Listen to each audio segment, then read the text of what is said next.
Coming up on Valley News Live at 6, down but not out. What's next for fire victims whose businesses were forced to vacate because of smoke and water damage?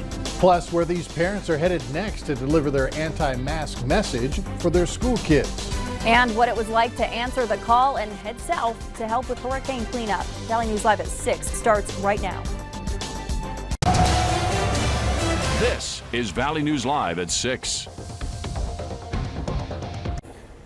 The rain we experienced earlier today has now moved in and it's gotten quite stronger. Here's Chief Meteorologist Hutch Johnson with the latest. Hutch?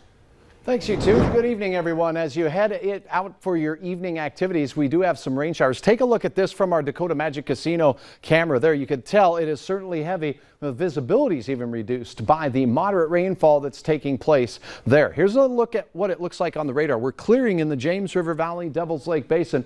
The heaviest showers in the Southern Valley where you see the yellows and the oranges. Just light showers for most in northwest Minnesota. Let's focus on the Southern Valley for now. Norman County through the FM area, all the way down to the South Dakota border and the Lidgerwood and Hankinson areas, seeing those heavy showers as you saw on our Skycam. It's a pretty wide swath of rain, so many of us will get a very healthy dose, a few tenths of an inch. And look at this. Check out this area. Polk County, very dry this year. Norman County, very dry. Northern Clearwater and all the way up into the Red Lakes area under exceptional drought. And they're not getting as much rain, but what rain you get is hitting in the right spot. So we'll keep that up tonight. This evening will be wet, but it will be ending here in Fargo within the next half hour or so. So if you have outdoor activities, things may be a go. Although a little soggy in places. Temperatures will sneak down into the 50s overnight with a fair amount of clouds decreasing towards morning.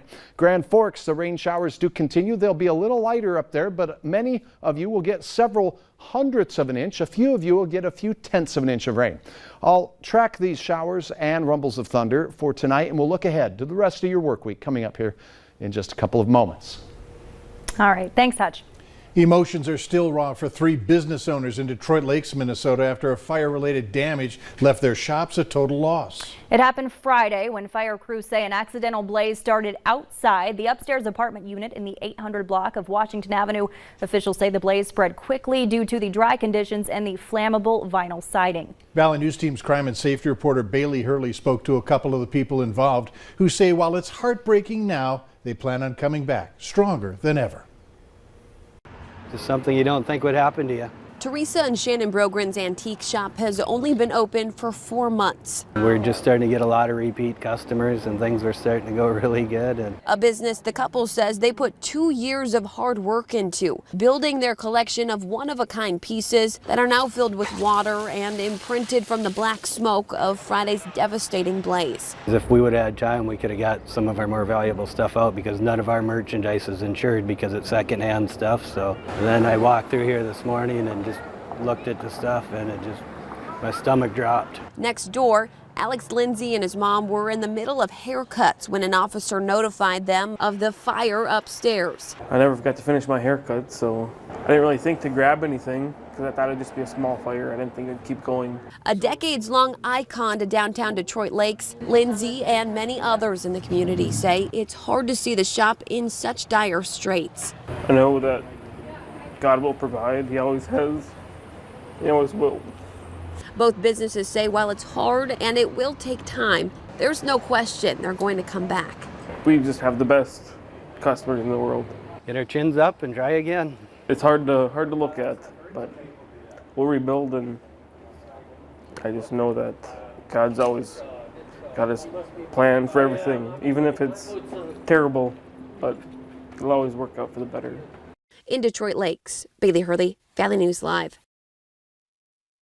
Officials say the entire building will likely have to be torn down, saying the roof is unsalvageable. Both businesses say in the meantime they hope to find a temporary space to set up their shops while figuring out future plans. 2 GoFundMes have been set up for each business. You can find those links on the VNL News app. Just click on this story. Parents stood outside an elementary school in Grand Forks this morning, around 30 people, including children, holding up signs saying, "My child, my choice," and masks on children is child abuse. Among them was David Waterman, who's the executive director of the Midwest Public Health Coalition. He says he believes forcing students to wear masks harms their education. To put masks on children under the pretext or the context of trying to protect them from COVID-19 is beyond foolish, because it's very harmful. Children are suffering emotionally. Some of the protesters said that they'll be attending tonight's Grand Forks School Board meeting with the same message to deliver. That meeting is set to begin shortly. New information this evening regarding a stabbing in Grand Forks yesterday. 28-year-old Hassan Mohammed Hussein was arrested for attempted murder today. Investigators say the 20-year-old victim, John Bakazuwabo of Grand Forks, was stabbed in the torso in the 2800 block of South 34th Street. He was taken to All True Hospital. If he's found guilty, Hussein could spend up to 20 years in prison. Following legal action by the Attorney General's office, a Cass County District Court has banned an unlicensed contractor from doing business. Steve Mitchell has been doing business as FM Mechanical. He agreed last year to refund a customer $8,000 for shoddy work, but still hasn't. And now he's also been ordered to pay nearly $4,000 more in penalties and costs. Attorney General Wayne Stenjum reminds consumers not to do business with unlicensed contractors. Tens of thousands of Minnesota students between the ages of 12 and 17 got their first vaccine dose. Governor Tim Walz says since the state launched its Vax to School campaign, the percentage of 12 to 15-year-olds who got at least one dose rose from 43% to 54.6%. Likewise, the figure for 16 to 17-year-olds rose from 54.2% to 60.5%. More than 46,000 students in that age group received their first dose of the vaccine ahead of school. Later on Valley News Live at 6, answering the call. North Dakota firefighters reflect on their experience cleaning up after Hurricane Ida. And Daryl the Ducky in with a few rain reports as we head into the evening hours. Several of us getting over half of an inch in south central North Dakota. These showers are moving east, and we'll continue to track them and have your forecast for the rest of your work week. Weather is next.